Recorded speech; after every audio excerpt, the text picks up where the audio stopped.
Saya mesti akui, Mas Agung, nama saya itu mulai mencuat ke tingkat nasional, bahkan ke tingkat internasional, yaitu ketika terjadi tragedi bom Bali hari Sabtu tanggal 12 Oktober tahun 2002 yang silam. Nah, apa yang saya lakukan di titik ledakan pada waktu itu, membantu menolong mengevakuasi korban, rupa-rupanya memancing perhatian dari berbagai kalangan, di antaranya para rekan-rekan pers dari kalangan wartawan, baik wartawan daerah, wartawan nasional, wartawan internasional, termasuk juga kalangan diplomatik, para konsulat, para duta besar, para pejabat-pejabat tinggi negara, ya. Dari sanalah titik awal orang mengenal saya, yaitu Haji Bambang. Nah, tugas saya pada waktu mengevakuasi korban bom Bali itu sudah jelas dan sudah banyak saya ceritakan di berbagai kesempatan. Dalam evakuasi itu saya hanya memerlukan waktu 11 jam. 3 jam itu adalah untuk mengevakuasi korban yang masih hidup, termasuk korban yang luka ringan, luka berat, bahkan yang sekarat. Nah, evakuasi tahap kedua itu saya perlukan 8 jam, yaitu mengevakuasi seluruh jenazah yang berserakan yang ada di lokasi. Baik yang ada di Jalan Legian, ada di areal Pedis Club, di areal Sari Club, mereka yang terjebak di dalam mobil-mobil atau kendaraan-kendaraan yang ketika itu masih dalam radius terjadinya ledakan bom itu. Nah, kemudian rupa-rupanya apa yang saya kerjakan di Legian itu juga mengilhami saya untuk terus dan terus melakukan misi-misi kemanusiaan dari satu tempat ke tempat yang lain, yaitu setelah terjadinya tragedi bom Bali 12 Oktober 2002, kemudian terjadi tsunami di Aceh yang merupakan tsunami terbesar dalam abad sejarah manusia pada zaman ini. Saya masih ingat ketika saya di Aceh melakukan evakuasi jenazah di Aceh Barat, di Kabupaten Aceh Barat, yaitu di Molaboh.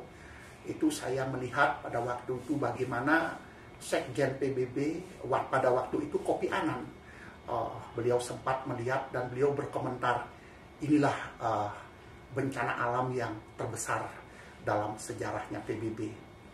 Kemudian salah satu jenderal Amerika, kalau tidak salah namanya ya, Jenderal Colin Powell, yaitu Kepala Staf Gabungan Angkatan Bersenjata Amerika, ketika dia juga mengunjungi Aceh, Colin Powell juga mengatakan bahwa ini adalah operasi kemanusiaan terbesar selama dia berkarir militer di Pentagon.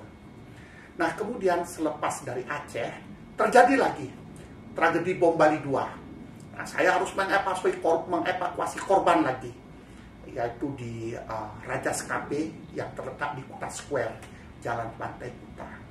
Nah, lepas dari tragedi bom Bali 2, kemudian terjadi gempa bumi dahsyat di Bantul, Yogyakarta, dan Klaten, Jawa Tengah. Kami dikirim ke lokasi tersebut. Di sana operasinya adalah RSL, Rumah Sakit Lapangan. Jadi mengingat semua rumah sakit yang ada di Jawa Tengah dan daerah istimewa Yogyakarta penuh, banyak pasien yang tidak tertampung. Nah, sehingga perintahnya ketika itu adalah mendirikan rumah sakit lapangan. Kita bekerja sama dalam satu payung, International Federation Red Cross.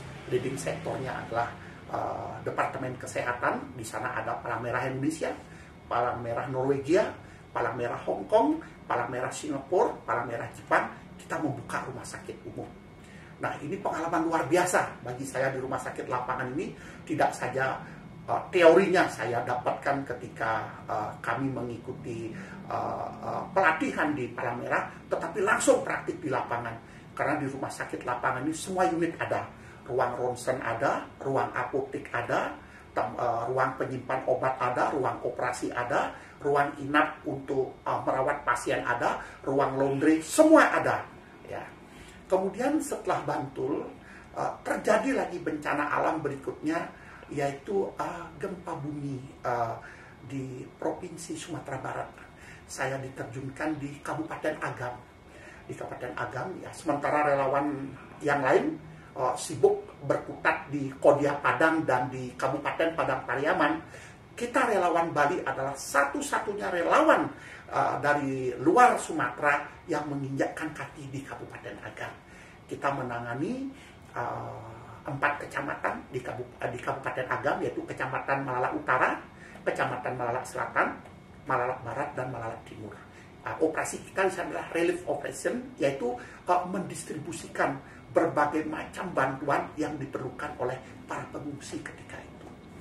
Nah, selepas dari Kabupaten Agam, terjadi lagi bencana, yaitu banjir bandang Wasior di Kabupaten Teluk Wondama, Papua Barat. Kami diterjunkan lagi ke sana. Operasinya sama, relief operation. Kita menyalurkan bantuan kepada para pengungsi. Nah, selepas dari Papua, kemudian Gunung Merapi bergolak lagi. Kami dikirim ke Kabupaten Sleman, karena ini kabupaten yang paling parah, yang paling kena, ya. Kami diterjunkan di 2 desa, Desa Pandowo Harjo dan Desa Purwobinangun, yaitu Kecamatan Girikerto. Kita diturunkan di sana menangani pengungsi. Nah, operasinya di sini adalah dapur umum DU, karena memang pengungsinya memerlukan makanan.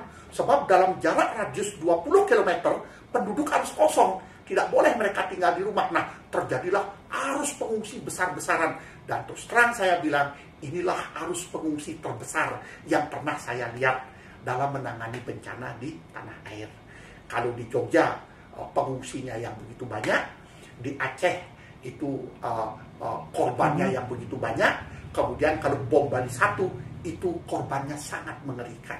Itulah pengalaman kami dalam penanganan bencana. Nah, semua ini kami lakukan di bawah bendera Palang Merah Indonesia Daerah Bali, yang kebetulan saya didaulat menjadi Komandan Sarjana, Komandan Satuan Siaga Bencana. Nah, tugas saya berikutnya tidak hanya ke daerah bencana, Mas Agung. Sekarang ini adalah bagaimana saya melatih, mendoktrin adik-adik Palang Merah Remaja, kemudian mereka yang ada di KOP Sukarela, KSR, kemudian mereka yang ada di Tenaga Sukarela, TSR, mereka ini agar di masa depan menjadi relawan yang militan. Kenapa?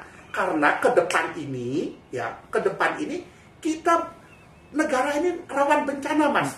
Ya, kita belum selesai satu bencana lagi berikutnya. Nah, ini memerlukan pemuda-pemudi Indonesia yang siap tampil di medan depan untuk membantu bangsa dan negaranya bila terkena bencana alam. Ya.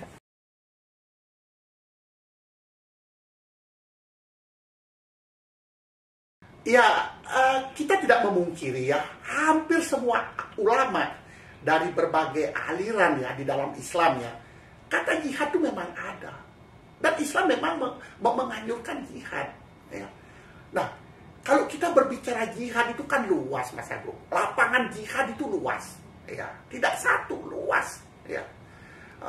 Nanti saya akan memberikan contoh jihad yang bisa dijadikan toladan, bukan saja oleh kita orang Islam, tetapi itu bisa dijadikan contoh oleh seluruh dunia internasional, masyarakat yang ada di tatanan pergaulan internasional ini. Jadi kalau kita melihat, Mas Agung, seperti saya cerita tadi, bencana, ya, banyak sekali masyarakat kita yang terdampak bencana itu sampai sekarang hidupnya belum normal. Mereka juga memerlukan bantuan, uluran tangan. Ya. Marilah kita lakukan jihad, ya, dengan membantu mereka mendirikan rumah, ya, mencarikan mereka bantuan makanan supaya mereka bisa hidup layak pada waktu sebelum terjadi bencana. Kemudian kita lihat lagi, hampir 40 juta penduduk Indonesia ini di bawah garis kemiskinan. Kalau kita berbicara kemiskinan, Mas Agung, di sana ada kekurangan makan, kekurangan gizi. Di sana ada ketertinggalan pendidikan, banyak yang mohon maaf, banyak yang bodoh, ya, dan banyak hal-hal yang lain. Nah, kenapa kita tidak berjihad di medan ini gitu loh, ya? Kita bisa membantu mereka dengan mengumpulkan dana, membuatkan mereka sekolah-sekolah gratis, ya. Kita bisa mengumpulkan dana, membantu mereka untuk memberikan mereka bantuan pangan yang bergizi, sehingga anak-anak kita itu tidak kekurangan gizi. Banyak hal yang harus kita kerjakan kalau kita berbicara tentang jihad. Oke, saya setuju. Jihad dengan bom itu saya setuju. Jihad dengan senjata itu saya setuju. Tetapi kalau negara terancam oleh intervensi negara lain, kalau negara ini memang dinyatakan dalam keadaan perang, negara memanggil semua pemuda-pemudi Indonesia yang umurnya di atas sekian tahun wajib militer. Nah, ini saya setuju banget ini jihad yang begini. Tapi ingat, ketika negara dalam keadaan perang, itu berada dalam zone war, artinya dalam zona perang. Kita ini kan tidak berperang, Mas Agung. Kita tidak diintervensi negara lain. Dan tidak satu pun wilayah di Indonesia ini apa yang disebut dengan zona perang, nggak ada. Aceh sudah damai dengan perjanjian Helsinki-nya, ya. Timur sudah lepas dari negara kita, urusan sudah selesai. Kan nggak ada lagi wilayah perang yang boleh dikatakan bahwa jihad dengan cara ngebom, dengan bom molotov, apa segala macam senjata api, itu memang tidak pada tempatnya di sini. Ada satu contoh jihad, Mas Agung, mungkin Mas Agung masih ingat ketika wawancara pertama dengan saya. Coba lihatlah bangsa Jepang, ketika berakhirnya perang Asia Timur Raya, ya, Jepang itu kalah bertekuk lutut di hadapan sekutu. Apalagi ketika Kaisar Jepang pada waktu itu menandatangani penyerahan tanpa syarat, ya, di hadapan sekutu, jenderal-jenderal sekutu di atas geladak kapal USS Missouri, Mas Agung. Itu fakta yang tergandung di dalam menyerah tanpa syarat itu, artinya Jepang itu hancur benar. Hancur secara militer, hancur secara ekonomi, hancur secara politik, Mas Agung. Tetapi kalau kita melihat 25 tahun setelah Jepang kalah bertekuk lutut, sekarang kita lihat Jepang luar biasa menjadi negara yang maju. Kita melihat Jepang ini benar-benar menjadi negara yang diperhitungkan oleh blok barat. Ya, satu kamera aja yang Mas Agung pegang itu diluncurkan sama Jepang, itu Eropa udah geger, apalagi diluncurkan sama Jepang ini. Apalagi mobil, dari produk-produk perakitan mobil mereka sampai meluncur ke pasaran internasional, itu barat udah goncang. Jadi marilah kita tiru jihadnya orang Jepang ini. Ya, mereka sekarang sejajar dengan bangsa-bangsa barat. Bahkan mereka masuk dalam kelompok negara G8, negara-negara maju. Ini luar biasa. Ya, janganlah kita melakukan sesuatu itu tanpa memakai logika. Janganlah kita melakukan sesuatu itu hanya lebih mengedepankan emosional, ya, lebih mementingkan kelompok golongan. Gak bisa seperti itu, Mas Agung. Sekali lagi saya katakan bahwa terorisme itu bukan menjadi budayanya orang Indonesia.